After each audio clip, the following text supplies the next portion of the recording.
அனைவருக்கும் வணக்கம். அனைவருக்கும் சர்வதேச யோகா தின நல்வாழ்த்துக்கள்.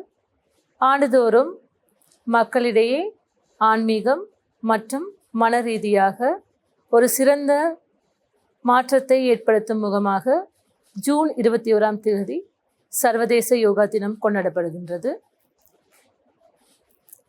யோகாவை பொறுத்தவரையில் இன்றைக்கு சுமார் 5000 ஆண்டுகளுக்கு முன்பதாக இந்தியாவில் தோற்றம் பெற்றதாக கருதப்படுகிறது.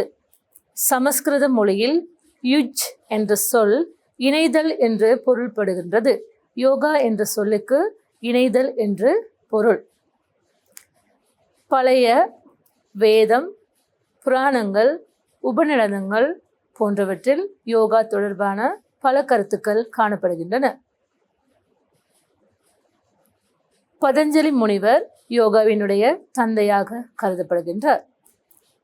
2014ஆம் ஆண்டு இந்தியாவினுடைய பிரதமர் நரேந்திர மோடி அவர்களுடைய அறிவுறுத்தலின் அமைவாக 2015ஆம் ஆண்டு ஜூன் மாதம் 21ஆம் தேதி சர்வதேச யோகா தினம் அறிமுகப்படுத்தப்பட்டு உலகெங்கிலும் கொண்டாடப்படுகின்றது. சிறந்த ஒரு தேவையாக யோகா கருதப்படுகின்றது. காரணம், இன்றைய நவீன வாழ்க்கை முறையில் அனைவரும் ஓயாமல் ஓடிக்கொண்டிருக்கின்றோம். அனைவரும் தங்களுக்கான நேரத்தை ஒதுக்கி தங்களுக்கு நேரம் செலவிடுவதில் கவனம் செலுத்துவதை நாங்கள் தவறவிட்டுள்ளோம் என்றே கூற வேண்டும். எனவே இன்றைய காலகட்டத்தில் யோகா முக்கியமான ஒன்றாக கருதப்படுகிறது. காரணம், இன்றைய சூழ்நிலையில் அனைவரும் அலுவலகங்களில் அமர்ந்தபடியே கணினி மற்றும் தொலைபேசி போன்றவற்றை பாவிக்கின்றோம். ஸோ எங்களுடைய முள்ளந்தண்டு இதன் மூலமாக மிகவும் பாதிப்படைகின்றது. ஸோ எங்களுடைய முள்ளந்தண்டு மற்றும் முதுகு வடம் பாதிப்பிலிருந்து மீள்வதற்காக யோகா இன்றியமையாத ஒன்றாக கருதப்படுகின்றது. மற்றும் வேலை தளங்களில் ஏற்படக்கூடிய பதற்றம், டென்ஷன் போன்றவற்றை தவிர்ப்பதற்கும் யோகா மிகவும் பயனுள்ளதாக அமைகின்றது. அடுத்ததாக, இன்றைய இளம் சமூகத்தினர் எதிர்கொள்கின்ற என்சைட்டிஸ், டிப்ரெஷன் என்று சொல்லக்கூடிய மனப்பிறழ்வுகளுக்கும் யோகா சிறந்த தீர்வாக அமைகின்றது. அது மாத்திரமன்றி, தற்போதைய காலகட்டத்தில் பெண்கள் அனைவரும் எதிர்கொள்கின்ற பிசிஓடி, PMOS என்று சொல்லக்கூடிய பெண் நிலை தொடர்பான பிரச்சனைகளுக்கும் யோகா சிறந்த தீர்வாக அமைகின்றது. ஒருவர் யோகா பயில்வதன் மூலமாக கிடைக்கக்கூடிய பெனிஃபிட்ஸ் என்ன என்பதை பற்றி பார்ப்போமாக இருந்தால், ஒருவர் தொடர்ச்சியாக யோகா செய்வதன் மூலமாக அவருடைய மன அழுத்தம் குறைகின்றது.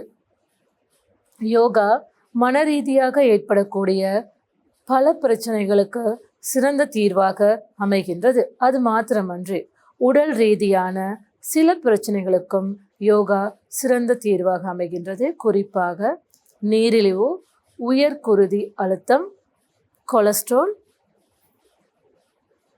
அது தவிர்த்து பெண் நிலை தொடர்பான பிரச்சனைகளுக்கும் யோகா ஒரு சிறந்த தீர்வாக அமைகின்றது.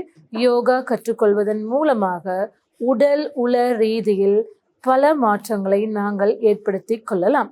அதாவது, ஒரு தவறான கண்ணோட்டம், உடனே யோகாவில் இணைந்தால் உடலை குறைத்து விடலாம், எல்லா பிரச்சனைகளும் உடனே சரி செய்து விடலாம் என்ற ஒரு தவறான கருத்து மக்களிடையே காணப்படுகின்றது. ஆனால் அது தவறு. எதையுமே சிறிது சிறிதாக கற்றுக்கொள்வதன் மூலமாகவே அதிலிருந்து நாங்கள் பயன்களை பெற்றுக்கொள்ளக்கூடியதாக இருக்கும். அந்த வகையில் யோகாவிலும் ஒரு யோகா வகுப்பில் சேர்ந்து கொள்வதன் மூலமாக உடனடியாக நாங்கள் பலன்களை எதிர்பார்க்க முடியாது. ஆனால் சிறிது காலம், ஒரு 2 மாதங்கள் தொடர்ச்சியாக யோகா செய்வதன் மூலமாக உங்களுக்கு மன ரீதியான, உடல் ரீதியாக ஏற்படக்கூடிய பிரச்சனைகளுக்கு நீங்கள் பலனையும் தீர்வையும் பெற்றுக்கொள்ளக்கூடியதாக இருக்கும். இன்றைய தலைமுறையினருக்கு யோகாவினுடைய தேவை ஏன் என்று நாங்கள் ஆராய்வோமாக இருந்தால், இன்னைக்கு காலகட்டத்தில் அதிகளவில் மன ரீதியாகவும் சரி, உடல் ரீதியாகவும் சரி பாதிப்பு ஏற்படும் நபர்களாக இருப்பவர்கள் இளம் சமுதாயத்தினரே. இன்னைக்கு சமூகத்தில் பார்த்திங்கன்னா நிறைய சூசைட் இருக்குது. சின்ன ஒரு ரீசனுக்காக சூசைட் பண்ணிக்கொள்கிறவங்க இருக்காங்க. ஒரு பிரச்சனையை எப்படி எதிர்கொள்றதுன்னு அவங்களுக்கு தெரியல. சவால்களுக்கு அவங்களுக்கு முகம் கொடுக்க முடியாமல் இருக்கு. ஒரு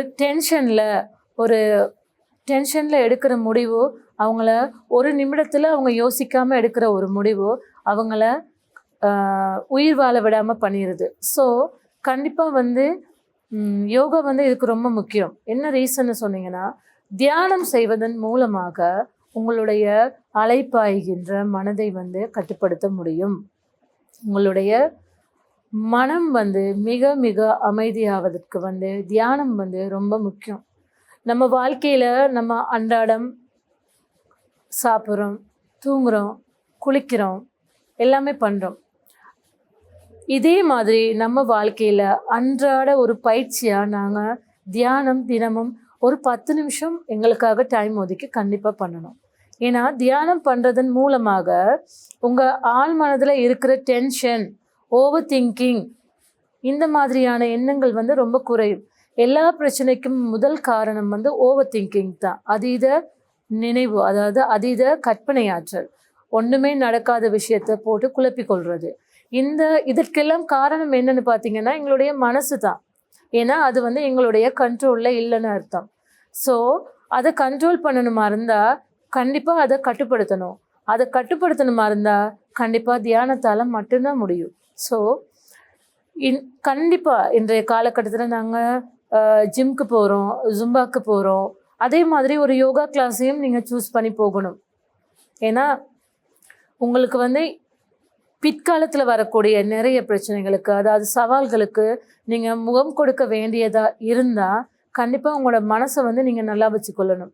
மனசு நல்லா இருந்தால் தான் எல்லாத்தையுமே நல்லா பண்ணிக்கொள்ளலாம். ஸோ மனசை திடமாக வைத்துக்கொள்கிறதுக்கு யோகா கண்டிப்பாக முக்கியம். யோகாவினுடைய அம்சங்களான பிராணாயாமா, மூச்சு பயிற்சி, தியானம், இது எல்லாமே ரொம்ப ரொம்ப முக்கியம். ஸோ கண்டிப்பாக நீங்கள் என்ன பிஸியாக இருந்தாலும் சரி, என்ன வேலை பளு அல்லது என்ன உங்களுக்காக என்னென்ன வேலைகள் இருந்தாலும் கூட உங்களுக்காக ஒரு டைமை ஒதுக்கி உங்களுக்காக ஒரு டைமை செலக்ட் பண்ணுங்கள். காலை 10 நிமிடம், அதிகாலை 5:30 மணிக்கு முதல், அல்லது இரவு 10:30க்கு பிறகு, அந்த நேரங்களில் நீங்கள் உங்களுக்கு நேரம் ஒதுக்கி, அதாவது இந்த இயற்கை வந்து ரொம்ப அமைதியாக இருக்கின்ற காலை பொழுது, அதிகாலை பிரம்ம முகூர்த்தம்னு சொல்லக்கூடிய 3:45 5:30 மணிக்குள்ளே நீங்கள் தியானம் செய்கிறது ரொம்ப ரொம்ப நல்லது. அந்த நேரத்தில் தியானம் செய்வதன் மூலமாக இந்த பூமி வந்து ரொம்ப அமைதியாக இருக்கும்.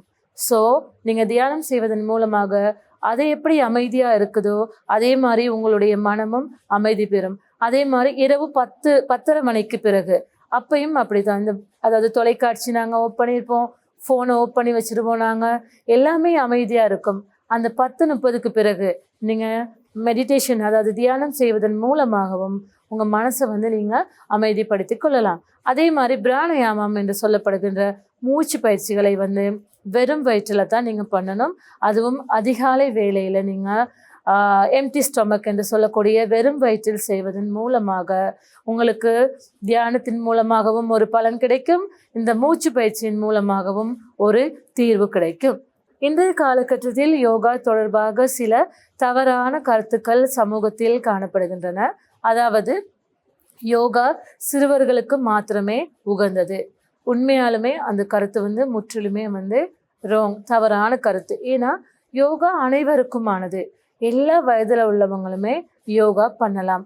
அடுத்ததாக யோகா வந்து பாடி ஃப்ளெக்சிபிலிட்டிக்காக பண்ணுறதுன்ட்டுன்னு இல்லை, கிடையவே கிடையாது. யோகா வந்து அதுக்காக பண்ணுறது கிடையாது. யோகா வந்து உள ரீதியான மாற்றத்தை ஏற்படுத்துறதுக்காகத்தான் நாங்கள் யோகா பண்ணுறோம். மூணாவதாக வந்து உடல் பருமனை குறைக்கிறதுக்காகத்தான் யோகா பண்ணுறோம். இல்லை, அதுவும் முற்றிலும் தவறான ஒரு கருத்து. உடல் பருமனை வந்து எந்த ஒரு பயிற்சியாலும் உடனே குறைக்க முடியாது. எதையுமே நான் ஆல்ரெடி உங்களுக்கு சொல்லியிருந்தேன், மெதுவாகத்தான் கற்றுக்கொள்ளணும். ஒரு மனிதருக்கு உடற்பருமன் குறையணுமா இருந்தால் உடற்பயிற்சி வந்து அவங்களுக்கு 10% தான் சப்போர்ட் பண்ணும். மற்ற 90% அவங்களுடைய உணவு கட்டுப்பாடு ரொம்ப ரொம்ப முக்கியம். ஸோ உடற்பருமனை குறைக்கிறதுக்கு யோகாவுக்கு போனால் உடற்பருமன் குறையுங்கிறது ஒரு தவறான கருத்து. மற்றதை வந்து என்ன சொல்லி பார்த்தோம்னு கேட்டால், யோகா வந்து சாப்பிட்ட பிறகும் செய்யலாம் அப்படிங்கிற ஒரு கருத்து இருக்குது. உண்மையாகவே யோகா வந்து சாப்பிட்ட பிறகு உடனே பண்ணக்கூடாது. உங்களுடைய நீங்கள் சாப்பிட்டு ஒரு 2 ஹவர்ஸ்க்கு பிறகு தான் யோகா வந்து நீங்கள் பண்ணணும். ஒரு 2-3 ஹவர்ஸ்க்கு பிறகு நீங்கள் யோகா பண்ணலாம். ஆனால் வெறும் வயிற்றில் யோகா பண்ணுறது ரொம்ப நல்லம். ஏன்னா அப்போ உங்களுக்கு வந்து இந்த சமிபாட்டு பிரச்சனைகள் எதுவுமே இருக்காது. நீங்கள் தண்ணி குடிக்கலாம். உங்களுக்கு வந்து ஃபீல் ஃப்ரீயாக உங்களுக்கு வந்து யோகா பண்ணிக்கொள்ளக்கூடியதாக இருக்கும். சமூகத்தில் இப்போ பொறுத்த வரைக்கும் இந்த மாதிரியான தவறான கருத்துக்கள் தான் இருக்குது. யோகாவுக்கு போனால் உடனே வெயிட் குறையலாம், யோகாவுக்கு போனால் அது பண்ணலாம் இது பண்ணலாம். ஆனால் அதெல்லாம் வந்து பண்ணலாம். ஆனால் அதுக்கெல்லாம் கொஞ்சம் காலங்கள் போகும். கொஞ்சம் டைம் எடுத்து தான் எல்லாமே டேக் சம் டைம், கொஞ்சம் டைம் எடுத்து தான் எல்லாமே ஓகே ஆகும். ரைட். அடுத்து இன்றைய சர்வதேச யோகா தினம் ஜூன் 21ஆம் தேதி கொண்டாடப்படுகின்றது. இன்றைய தினத்தில் நாங்கள் உங்களுக்காக உடலை சூடாக்குகின்ற சில ஓமப், அதாவது பேசிக் யோகா ஓமப், அதாவது பயிற்சிகள் மற்றும் சில பிகினர்ஸ் யோகா, ஆரம்பத்தில் யோகா கற்றுக்கொள்ள ஆசைப்படுகின்றவர்கள் செய்யக்கூடிய சில பேசிக் யோகா ஆசனங்கள் மற்றும் பிசிஓடி பிஎம்ஓஸ் என்று சொல்லக்கூடிய பெண்கள் எதிர்கொள்கின்ற உடல் ரீதியான பிரச்சனைக்கான சில ஆசனங்களை நாங்கள் உங்களுக்கு மாணவர்கள் மூலமாக செய்து காட்டியிருந்தோம். தொடர்ச்சியாக இந்த பயிற்சிகளை நீங்கள் வீட்டில் செய்து பாருங்கள். அனைத்து பயிற்சிகளையும் செய்ய வேண்டும் என்ற எந்த நிர்பந்தமும் கிடையாது. உங்களால் முடிந்த ஒரு பேசிக் ஆசனா 5 பிசிஓடி பிஎம்ஓஸ் பிரச்சனைகளுக்காக சொல்லித்தந்த ஆசனங்களில் ஒரு 5 ஆசனங்களை நீங்கள் தொடர்ச்சியாக வீட்டில் காலை ஒரு 10 நிமிடங்கள், மாலை ஒரு 10 நிமிடங்கள் அல்லது காலை மாத்திரம் ஒரு 10-15 நிமிடங்கள் நீங்கள் தொடர்ச்சியாக செய்வதன் மூலமாக சிறந்த பயனை பெற்றுக்கொள்ளக்கூடியதாக இருக்கும். எந்த ஒரு பயிற்சியையும் முறையாகவும் சிறந்த முறையிலும் பெற்றுக்கொள்ள வேண்டுமாக இருந்தால் நீங்கள் அதனை தொடர்ச்சியாக செய்ய வேண்டும். 1 மாதம் 2 மாதங்கள் செய்துவிட்டு பலனை நாங்கள் எதிர்பார்க்க முடியாது. தொடர்ச்சியாக ஒரு 3 மாதங்கள் 5 மாதங்கள் இதனை நீங்கள் தொடர்ச்சியாக செய்வதன் மூலமாக நீங்கள் சிறந்த தீர்வுகளை பெற்றுக்கொள்ளக்கூடியதாக இருக்கும். அதை தவிர பலனும் உங்களுக்கு விரைவாக கிடைக்கும். அனைவருக்கும் சர்வதேச யோகா தின நல்வாழ்த்துக்கள். நன்றி, வணக்கம்.